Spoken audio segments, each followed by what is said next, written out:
Good afternoon. I'm Yuri Zwick, and I'm the Professional Practice Fellow at the Center for Audit Quality. And today I'm joined by Wes Bricker, the Vice Chair and U.S. Trust Solutions Co-Leader for PwC US. Wes, I'm excited to speak to you today about environmental, social, and governance reporting, or more commonly referred to as ESG, as this seems like one of the hottest topics right now. Well, thank you, Yuri. It's great to be with you and great to be with everyone joining us today. Yep, agree. So let's dive right in. As you know, the CAQ recently completed an analysis of publicly reported ESG disclosure information from companies in the S&P 500.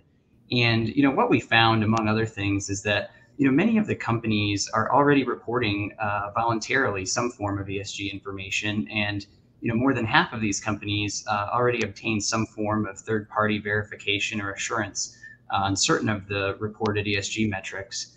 In addition, the market demand for reliable ESG reporting across all industries and geographies, seems to be continuing to increase, which is increasing the volume of publicly reported ESG information. And so, to better understand this, the CAQ recently held a roundtable, which you moderated, that included institutional investors, board members, public company management, and auditors. And in particular, the roundtable discussion focused on, the SEC's recent request for public input on climate change disclosures. And so, Wes, I thought we could start maybe if you could share with our viewers, what were some of the key takeaways from that roundtable discussion? Thanks, Yuri. It really was a great roundtable discussing these issues really across a number of different dimensions. But there were areas of alignment across the diverse backgrounds that everyone had. Participants were generally supportive of climate disclosure requirements with a few key considerations. Number one, a majority were supportive of an ESG reporting system that's really built from the existing ESG standards and frameworks. In other words, use what we have as a starting place, not as an ending place, but as a starting place, because preparers and many companies already report information in accordance with those existing standards and frameworks. So start with what we have and build from there. The second point that a majority of participants really felt was that climate disclosure requirements should be based on investor demand. That is, start with decision useful information from investors and work from there.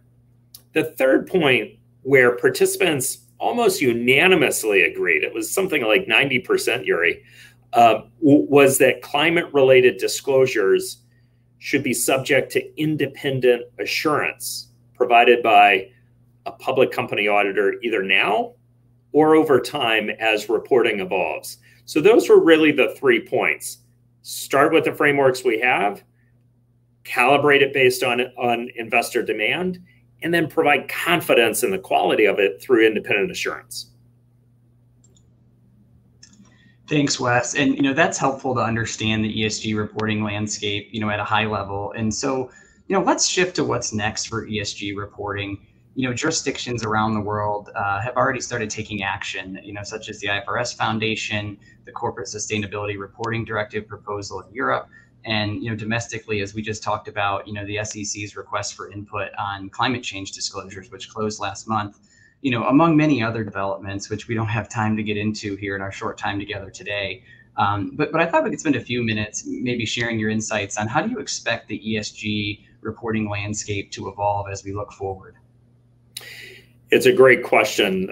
I know a number of our listeners are focused on this. Globally, there have been efforts to improve the consistency and the comparability, even the reliability of sustainability reporting. And just this last month, one of the key international organizations in the capital markets, IOSCO, published a report on its vision and its expectations for the IFRS Foundation's work, that the IFRS Foundation's work would really be a global baseline of investor-focused sustainability standards. So think about building blocks where the IOSCO support for the IFRS Foundation is really the starting point for global standards. And that helps remove fragmentation from the approaches taken around the world.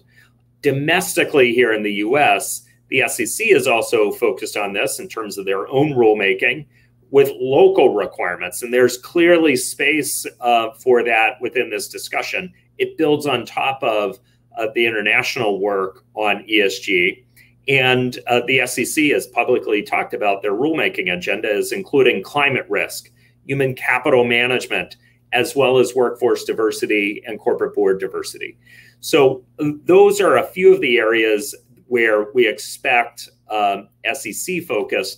Of course, as companies make voluntary ESG commitments, whether it's a net zero commitment or a diversity and inclusion goal, that's an area where management really should be focused on milestones and goals so that users of that information can understand the progress that companies are making in relation to those long-dated voluntary commitments. Of course, you can't manage what you can't manage what you don't measure, and so good goals, milestones, and metrics can help companies get the feedback that they need about whether they're on track or not. Let me just make one more point, Yuri, on this. Aside from external reporting, companies continue to assess their internal reporting and governance processes with respect to ESG reporting. And that's important for the finance function.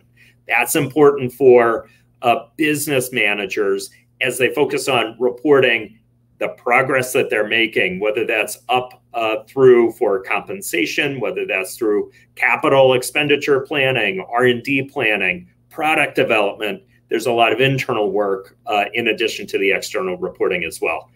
The last point I guess I'd make, especially given this audience, Yuri, is that there's an increase in the demand for assurance, whether it's internal assurance or external assurance, so that stakeholders have confidence in the quality of reported information. Thank you, Wes. And that's actually a great tee up for our last topic, which is the assurance of ESG information. And so, as you know, in our comment letter to the SEC, we shared the CAQ's view that assurance over ESG related reporting by an independent public company auditor offers increased investor protection, compared with some of the other forms of third-party assurance or verification, that might be in the marketplace today. That said, though, there were other stakeholders who, in their responses to the SEC, expressed skepticism, as to whether public company audit firms have the right skill sets, and/or credentials to provide assurance over ESG information. And so, I'm curious, what would you say to those folks, if any of them happen to be tuned in right now? Well, Yuri, it's a great question.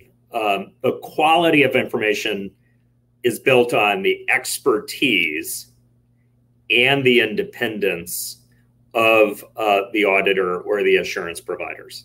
CPA firms really come at it with both of those in place. Specialized expert knowledge, for example, sometimes I think a good practical example helps in this case. Think about, for example, a Scope 3 disclosure of greenhouse gas emissions.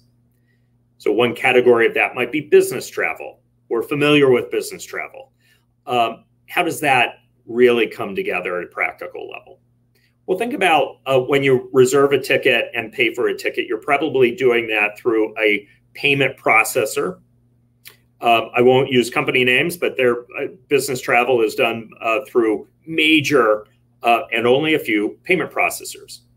Those payment processors have critical data like the distance which they accumulate from the FAA for a specific trip. They also have information on the aircraft used. They also have information on the jet engine that is attached to that aircraft. Each of those have data regarding greenhouse gas emissions. So if a company is preparing Scope 3 disclosures on business travel, they would need to pull together the data for the jet engine, the aircraft type, the traveler, the distance, and put it all together. That's the recipe in just one example. A payment processor then tends to be a record keeper for greenhouse gas emissions. Greenhouse gas emissions are then reported to companies, and they evaluate how to report that. CPAs have expertise around, one, the metrics, what the inputs to the metrics, whether the data is complete, accurate, reliable, whether it's flowing properly. CPAs also have the independence to objectively look at the disclosures, objectively look at the reporting. That's why I believe CPAs are really well positioned to contribute their expertise and their independence in this area. Of course, augmented by specialized knowledge, whether it's engineering knowledge or scientific knowledge, of course, pulling that in, but that's what CPAs do. That's what CPAs do in all of the work of public accounting. It really brings the P in CPA focused on the public interest of and public responsibility that CPAs bring to their work. So Yuri, that's how I've thought about it. Thank you, Wes. You know, I appreciate you taking the time to join me today and share your perspectives. This was extremely informative. And so for those of you watching who are interested in learning more, be sure to visit the CAQ's ESG Resource Hub at thecaq.org. Thank you. Thank you very much.